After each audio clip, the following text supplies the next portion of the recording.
नमस्कार मंडळी, नवीन एका इंटरेस्टिंग व्हिडिओमध्ये सर्वांचं मनापासून स्वागत आहे। मित्रांनो, आचार्य बाळशास्त्री जांभेकर ज्येष्ठ पत्रकार सन्मान योजनेअंतर्गत पत्रकारांना आता 20,000 रुपये मानधन मिळणार आहे आणि त्याच संदर्भात शासन निर्णय सुद्धा जाहीर झालेला आहे। आपण या व्हिडिओमध्ये कशा पद्धतीने त्यांना हे मानधन मिळतं, शासन निर्णय कशा पद्धतीने आहे याविषयी संपूर्ण माहिती या व्हिडिओमध्ये बघणार आहोत। चॅनलवरती जर नवीन असाल तर कृपा करा चॅनल सबस्क्राइब करा। अशाच महत्त्वपूर्ण व्हिडिओ या चॅनलवरती येत असतात। चला तर मित्रांनो, व्हिडिओला सुरुवात करूया।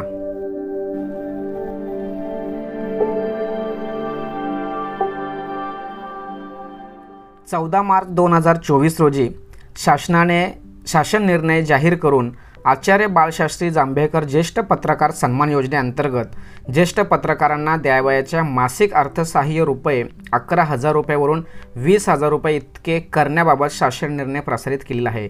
आता या शासन निर्णयामध्ये राज्यातील अधिस्वीकृतीधारक जे पत्रकारांना व त्यांच्या कुटुंबियांना वैद्यकीय उपचारार्थ आर्थिक मदत देण्याच्या उद्देशाने शंकरराव चव्हाण सुवर्ण महोत्सवी पत्रकार कल्याण निधी या नावाने कल्याण निधीची स्थापना करण्यात आलेली आहे आणि या कल्याण निधीच्या माध्यमातून ही रक्कम देण्यासंदर्भात हा शासन निर्णय या ठिकाणी देण्यात आलेला आहे।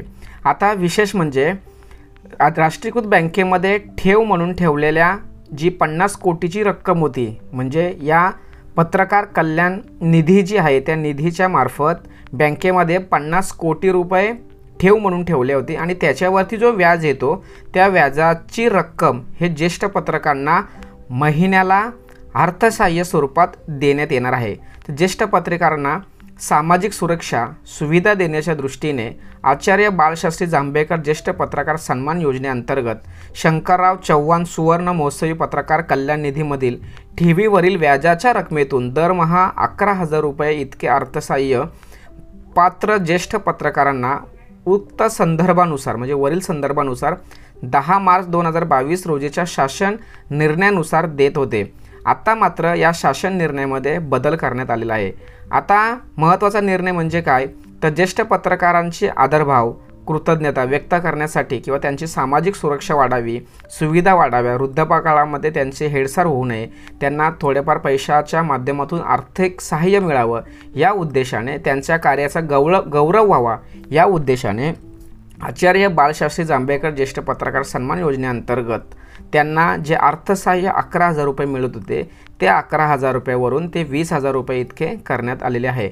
आणि या संदर्भात जे काही लाभार्थ्याचे निकष आहेत, पात्रतेचे निकष आहेत, कार्यपद्धती आहेत किंवा अर्ज करण्यासाठी लागणारे कागदपत्र या सर्वांची व्यवस्थित पडताळणी करून त्यांना पात्र पत्रकारांना हे रक्कम दिली जाणार आहे। सदरहू मासिक अर्थसहाय्याची रक्कम ही शंकरराव चव्हाण सुवर्ण महोत्सवी पत्रकार कल्याण निधी या ठेवीच्या व्याजातून दिली जाणार आहे। हे सर्व या ठिकाणी नमूद केलेले आहे। म्हणजे पत्रकारांचे ज्येष्ठ पत्रकार असतात, त्या ज्येष्ठ पत्रकारांना वयामानानुसार त्यांना कोणत्या प्रकारचे काम करता येत नाही, अशा वेळेस त्यांना कुठेतरी एक आधार मिळावा, कुठेतरी त्यांचं म्हणजे जे वय जसं वाढत जातं तसं त्यांना ज्या अडचणी येतात त्या कुठेतरी सोडवल्या गेल्या पाहिजे। म्हणजे तरुण असताना हे पत्रकार देश सेवा करतात, परंतु मात्र जे त्यांचं वय झाल्यानंतर मात्र ते काम करू शकत नाही, मात्र त्यांना कुठेतरी आधार मिळावा या उद्देशाने त्यांना जे 11,000 रुपये मिळायचे आता ते 20,000 रुपये करण्यात येणार आहे। आता यासाठी सरकार वेगळे काही पैसे देणार नाही आहे, तर त्यांच्या संदर्भात जे 50 कोटीची निधी बँकेमध्ये ठेवली होती आणि त्यावरती जो व्याज येतो त्या व्याजाच्या रकमेतून त्यांना हे पैसे मिळणार आहेत। अशा पद्धतीने पत्रकारांना जे रक्कम येते किंवा जे अनुदान येते ती योजना या ठिकाणी आपण समजून घेतली आणि या योजनेसाठी जो लागणारा पैसा आहे तो कशातून येतो, कोणत्या निधीतून येतो, कशाच्या स्वरूपात येतो, ही संपूर्ण माहिती आपण या शासन निर्णयामध्ये बघितलेलं आहे।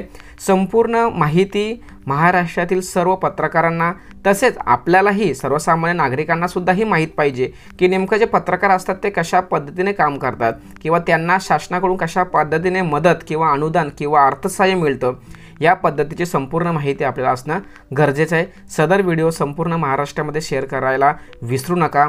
धन्यवाद। जय हिंद, जय महाराष्ट्र।